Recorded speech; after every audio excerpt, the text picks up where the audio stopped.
مفلس شدن چند بانک و به وعده‌اش وفا نکردن حکومت تاجیکستان انیق‌ترش رئیس جمهور کشور صدها عائله را بدبخت کرده است. هرچند وقتی بانک ها مفلس شده بودند، امامعلی رحمان وعده کرد که تا آخرین درم مردم پرداخت خواهد شد. تا حال هزارها نفر پس درهای بانک ها منتظرند تا اقلاً 200 سامانه در روز پول خودشان را باز پس گیرند. یکی از آنهایی که با گذاشتن پولهایش به تاجپوران بانک زندگیش وارونه گشته است، استقامت کننده شهر دوشنبه معیوبی مادرزاد صمدوف میرزاخوجه نرزخوجه‌ایویچ است.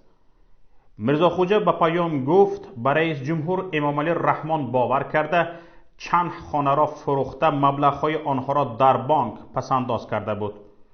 چون رئیس جمهور در پیامش ماه دکبر سال 2016 دعوت میکرد مبلغ‌های پسنداز خود را در بانک مانید، حالا وضعش تا حد خراب است که میگوید گاه اندیشه خودکشی هم به سرش میآید. صمدوف میگوید به وعده رئیس جمهوری تاجیکستان باور کرده اکنون سرسان و سرگردان مانده اند. شاهزاده محمدیه و همسری میرزاخوجه به پیام گفت گرفتن توانستن پسنداز عائله از بانک باعث شده است تحصیل فرزندان عائله یکی در دانشگاه ژاپن و 3 نفر در گیمنازیا قطع گردد. فرزندان در گیمنازیا میخوندن و بهای خوب و اعلا میخوندن. گرفتن فرزندان از سر کردن. از گیمنازیا کپولا در گیمنازیا میخوندن. فرزندان با بهای اعلا میخوندن سرشون کردن. گیمنازیای کپولا همین 82 میکرورایون ده. یک تا فرزندی ما در ژاپن میخونه خواهش کردن که همون پول بتین ما از ژاپن ما در مکتوب کردن که پول فرزند تو پرداخت کنیم. بردیم در تاجپوران بانک در بانک ملی تصمیحات کردیم ما را پول نمیتین. همین خیلی حالا منبع اکاکی نمیدونیم چی کار کنیم با کی مراجعت کنیم. شهنازه محمدیوه در تصدیق این که فرزندانش با بهای اعلی تحصیل میکردند عکس افتخارنامه های پسرانش عزیز و ادریس را به پیام فرستاد. دیده می شود فرزندانش با دانش اعلی و اخلاق نمونوی در گیمنازیا تحصیل می کردند.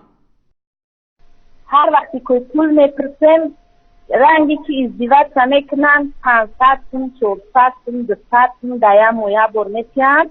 ما 4 فرزند دارم. به خاطری که بانکروت شده اول 2 سال گفتن ما خواهی 2 سال به یک حال زاری گذراندیم. ما میریم دوام میکنیم میگه قرض کنیم خواهی قرض کردیم خوردیم قرضا زیاد شده. قرضدارا به سر ما را هر روز میبیاین که شما اینا پولتون گرفتین خوردیم پولا برگردونیم. با بانک میریم با بانک 1 سال دیگه با دوام داد بانکروتی خطه. نمیدونیم دیگه چی کار کنیم اکا جان. دستگاه گنرال تمام همین مقامات را ما مراجعت کردیم دو کردیم به خاطری که اینان خوردن موندیم نانی نیافتیم بخوریم قرضداری بسیار شدیم فرزندامون گشنه نون نمیاریم بتیمشون. هر وقتی که گم میزنیم با جنگ جنجال و با دو بعد 100 متیا که شما خودتون اکا جان همه میدونه که نرخ نوای خوردن و خوراکه چی خیلی مکتب سر شده. ما همیخه دعوا میکنیم دوره میکنیم گریه میکنیم که پول کن کودکای من در کسا نمونن چگر نشم به سواد نمونن اینا لباس نخریدیم. این روز تگه مکتب سر میشه ما همیخه این موندیم شوهر ما کار کردن نتونه. این ولی تا یکم گروپ ما خودم خونشین معلومات عالی ندارم اکا جان. یگان ایلاج ندارم. بولای همه قطار ازدواج هم میکنن. مدیر مخصوص هر روز قصیص جنگ میکنن. شریف و تقدیر شده. خیلی بخاطری که پریزیدنت همه گفته که بیارین مبلغای خونه پسنداز کنین.